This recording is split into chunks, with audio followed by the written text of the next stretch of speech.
इस स्फटिक की मूर्ति लगभग लगभग बहुत सारे लोगों ने देख ली है अभी। उसकी पॉलिश किससे होती पता आपको? किसी को पता है तो बताओ। हैं? इस स्फटिक की पॉलिश किससे करते हैं?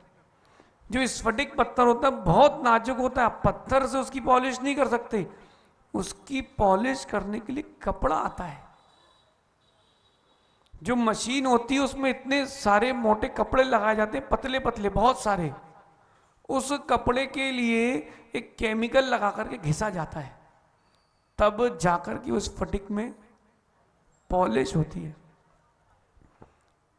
माणिक देखा? माणिक कोई पहना क्या? रूबी। वो जो माणिक है उसकी पॉलिश कैसे होती है? माणिक की पॉलिश के लिए हीरा लगता है। अब कभी जौहरी का काम किया हो तो जानो। कहां है भैया वो गोदा ज्वेलर्स? भैया माणिक की पॉलिश के लिए हीरा लगता है और हीरे की पॉलिश के लिए हीरा लगता है। ये भिन्न भिन्न वस्तुओं की शुद्धिकरण या विकास के लिए, प्रकाश के लिए भिन्न भिन्न प्रकार के द्रव्यों की आवश्यकता। ऐसे ही ध्यान के लिए 5 द्रव्यों की आवश्यकता होती है, उसके बिना लब्धि नहीं होगी। जैसे सिद्धांत में कितनी बताओ? 5 लब्धियां कौन कौन सी? अच्छा, सबसे आवश्यक कौन सी है? करण लब्धि के बिना कुछ नहीं। ऐसे ही वैराग्य यानी रत्नत्रय के बिना कुछ भी नहीं। सबसे पहले वैराग्य, फिर तत्व ज्ञान। ध्यान करोगे किसका? जब तक आपने ग्रंथ का अध्ययन नहीं किया, ध्यान चिंतन तत्व कौन से तत्व का कर लोगे? अब प्रमेश सागर जी, अभी प्राकृत को आप पढ़ रहे हो तो जब तक व्याकरण नहीं पढ़ते उस प्राकृत को क्या समझते? बोलो। तो जो ज्ञानी जीव होता है पहले तत्व विज्ञान। वैराग्य की प्राप्ति किससे होगी? तत्व विज्ञान से। अथवा वैराग्य पक्का हो जाए फिर होगा तत्व विज्ञान। बढ़ते क्रम से भी लगा सकते हो और घटते क्रम से भी। अब वैराग्य की प्राप्ति होगी फिर मिलेगा तत्व ज्ञान। जब तक पंडित जी तत्व निर्णय ना हो, जीव मृत तुल्य है। बुरा तो नहीं लग रहा? आजाद जी, तत्व निर्णय हो गया आपको?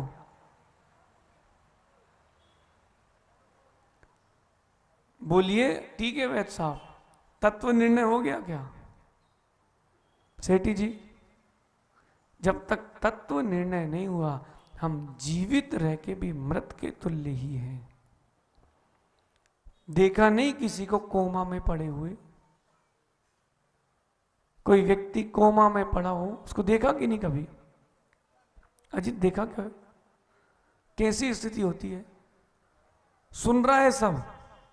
वो जो कोमा में वो पूरा सुनता है, पता आपको? ये अब वैज्ञानिकों ने इस पर खोज करके बताया, अगर कोई कोमा में भी है, शरीर काम नहीं कर रहा फिर भी वो सुनता है। आप उसको संबोधन दो वो पूरा सुनता है। एक माँ का बेटा 17 साल कोमा में रहा। कितने? और उसकी क्या भवितव्यता, 17 साल बाद कोमा से वापस आया। कोमा समझते आप? वाक्यों के बीच में लगाते हैं एक। हाँ, आप घबराओ नहीं। जो 2 वाक्य के बीच में लगाते हैं कोमा, मतलब रुको। ऐसे जीवन के लिए लग गया कोमा, अब रुको, पता नहीं कब अगला चालू होगा। अब वो बच्चा जागृत होकर के जब हुआ तो कहता है, माँ तूने मेरी बहुत सेवा की, लेकिन तूने बीच में एक बार ये कहा था कि बेटा तू मर जा, मैं परेशान हो चुकी हूं। कहा था कि नहीं? मां कहती बेटा कहा था। उस बच्चे को 17 साल का पूरा याद था कि नहीं? कहीं आप लोग भी कोमा में तो नहीं हो? बस डले हैं आप तो। बोलो महाराज, हम सब सुन रहे हैं। अचेत आप तो बोलो महाराज जी क्या अशोक जी गए क्या? सुनो सेठी जी, बहुत अच्छा लगता है महाराज जी जब आप प्रवचन करते हो, बहुत अच्छा लगता है, ऐसा लगता है आचार्य श्री कह रहे हैं, बहुत ऐसा लगता है भगवान की वाणी सुन रहे हैं। अच्छा वो तो ठीक है, ये तो हमारे लिए हो गया। आप कोमा में हो कि नहीं, कि सेमी कोमा में हो? मतलब बीच बीच में होश में आते हो और बीच बीच में फिर कल मालूम चलेगा कितने सेमी कोमा वाले हैं?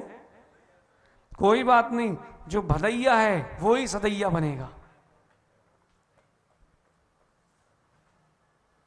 अरे अपने गियर में तो आए। अब इस तत्व का निर्णय करके जाना, जो तत्व चिंतन आप सुन रहे हो, श्रुत की आराधना का श्रवण कर रहे हो, सचेत होकर कि अचेत होकर। हाँ, वो कहीं नाक में नली तो नहीं डली, जबरदस्ती चल रहा है भाई। अब सेठी जी बोले अब अपन भवन वाले हैं, सो सुनो क्या करो भैया। सोनी जी बोले अपन तो भैया ट्रेजरर हैं, कोषाध्यक्ष, सुनना पड़ेगा। डॉक्टर साहब बोल रहे हैं जिनेन्द्र जी अब अपने को तो न्यूज देना है, अब गुरु जी ने कहा है तो चलो भैया बैठो भैया। वो नाक में पाइप लगा के भोजन चल रहा है भैया, ऐसा तो नहीं चल रहा। तो अब कोमा में हो कि सेमी कोमा में? हाँ देखा, अपने आप को अपग्रेड कर रहा है व्यक्ति ना। सेमी कोमा में हो भैया, जागृत हो जाओ, तत्व का निर्णय कर लोगे सो जागृत हो जाओगे। और एक बार जाग गए सो जाग गए। एक बार जागना है, बस एक बार।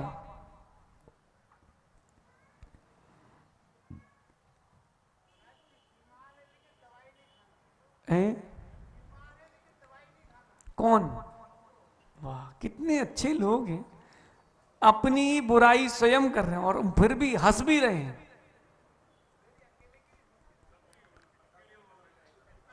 देखा, और उसमें वो सेंटेक वाक्य और जोड़ दिया कि सभी ऐसे हैं, हम नहीं हैं।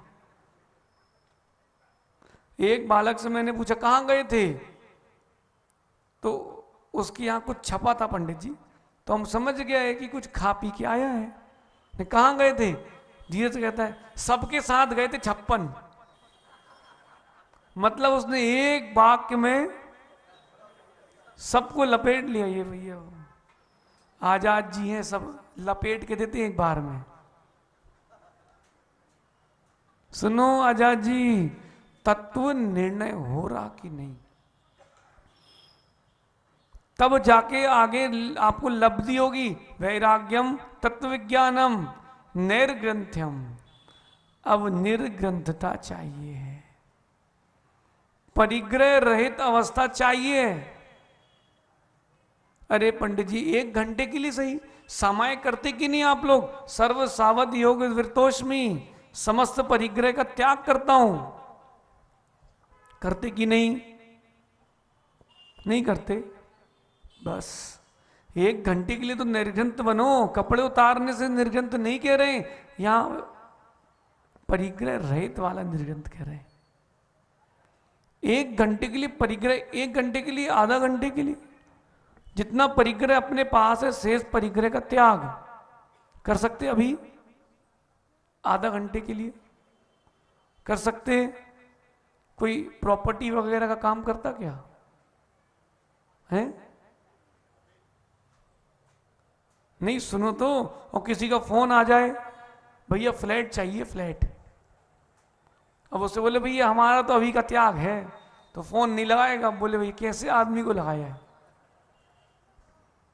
कठिन है। जितना परिग्रह पास में, इतने का नियम, भले उतनी देर के लिए। फिर आगे कह रहे हैं संभावना। क्या? कितना बढ़िया शब्द कह रहे हैं, संभावना। संभाव होना, राग में, द्वेष में, हर्ष में, विषाद में, एक संभाव होना। क्या है वो? संभाव रखो तब तो कुछ बात है। आज सुबह नीति की कक्षा सुनना थी राजदीप भैया। बात तो तब है जब विपत्तियों पर विपत्तियां आए और आप मुस्कुराते चले जाओ। आजाद जी, सेठी जी, विपत्तियों में विपत्तियां आए और आप मुस्कुराते चले जाओ। क्यों?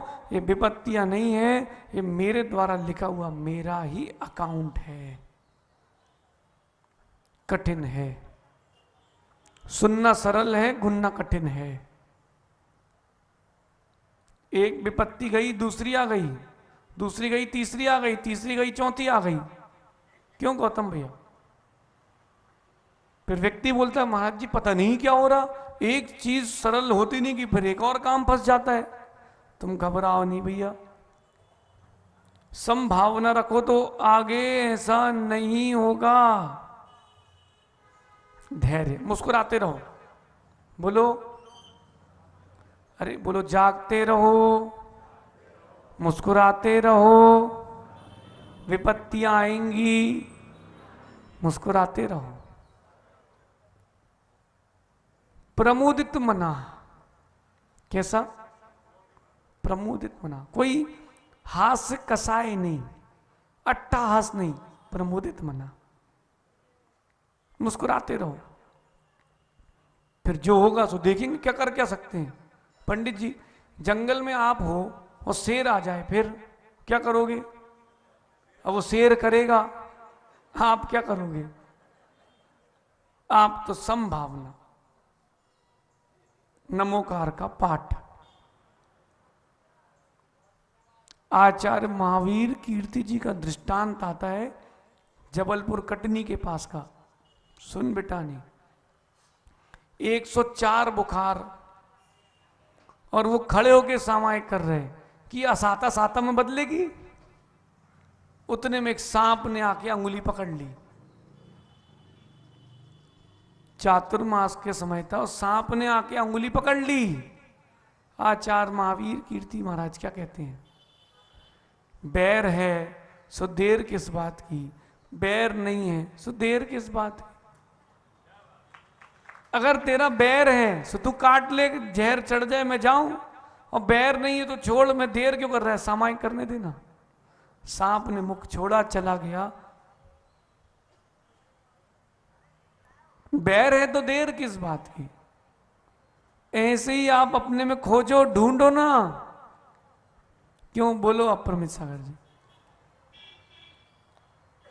संभावना, कोई अगर पीड़ित भी कर दे, जानकर अनजाने में, मच्छर क्यों ना हो, संभावना जो है मुस्कुरा के।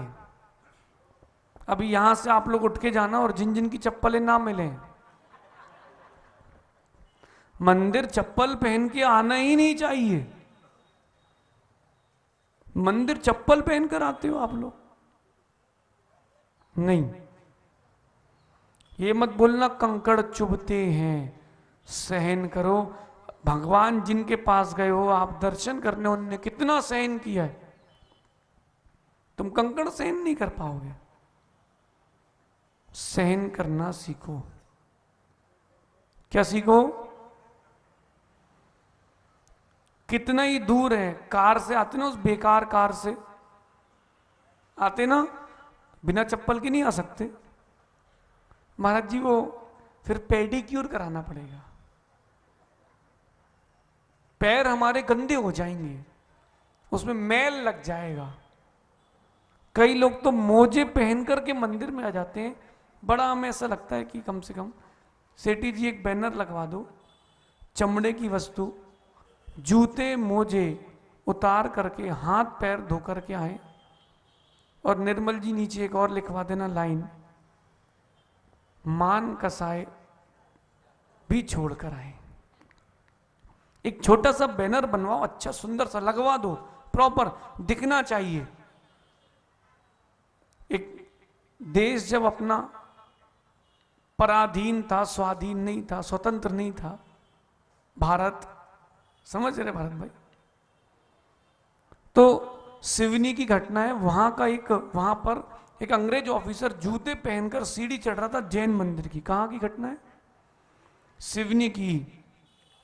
तो उससे बोला जैन साहब ने, भैया जूते उतारो। बोले भाई साहब मैं जूते तो उतार लेता हूं, मोजे भी उतारता हूं, चमड़े की वस्तु भी उतारूंगा और हाथ भी धो लूंगा, लेकिन ये बताओ कि आपके मंदिर के बाहर लिखा कहां है? ये मंदिर सार्वजनिक वस्तु है, सभी के लिए समान स्थान है, आपके यहां के जो नियम है आप लिख करके रखिए। उसने गलत तो नहीं कहा। दूसरी जगह बोलते हैं कि ऐसी आप ऊपर का कपड़ा उतारिए, कहीं बोलते हैं टोपी लगाइए, कहीं कहते हैं हाथ धोइए, कहीं कहते हैं कुछ करिए। सबके यहां का अपनी अपनी रीति है, अब अपनी रीति बाहर लिखो। और जो कांच मंदिर है अपना, वहां बाहर जरूर लिखना, यद्यपि वो सार्वजनिक स्थल है फिर भी लिखना, अशुद्धि में अशुद्ध वस्त्रों के साथ अंदर प्रवेश ना करें महिलाएं भी। इसको ध्यान रखो, बहुत अशुद्धि हो रही है वहां पर, शेष आप विचार करना। पंडित जी बच्चे आते हैं, उनको क्या पता, उनको तो लगता है, वो कहते हैं तो बायोकेमिकल प्रक्रिया चल रही है हमारे शरीर की, नेचुरल है। नहीं, आपने मंदिर की पूरी वर्गणाएं अशुभ कर दी हैं, शुद्धि कराओ एक बार पूरी। सेठी जी चर्चा करना, एक बार पूरी शुद्धि करवाओ उसकी, फिर से मंदिर की, इतने दिनों में जितनी अशुद्धि हो गई है। पंडित जी गलत तो नहीं कह रहे? संभावना, लेकिन परिस्थिति कुछ भी हो, जिंदगी में सदा मुस्कुराते रहें, फासले कम करें, दिल मिलाते रहें। चिंटू संभव भी तुम्हारा सधर्मी ही है। सुनो तो, दाल खाओ फेंको नहीं। जिंदगी में सदा मुस्कुराते रहें, फासले कम करें, तिल मिलाते रहें। ऐसा नहीं करना, जिंदगी में सदा मुस्कुराते रहें, फासले कम करें, दिल मिलाते रहें, संभावना के साथ जीना, क्षमता के साथ, समत्व के साथ, यही साधना है, शेष कुछ भी साधना नहीं है।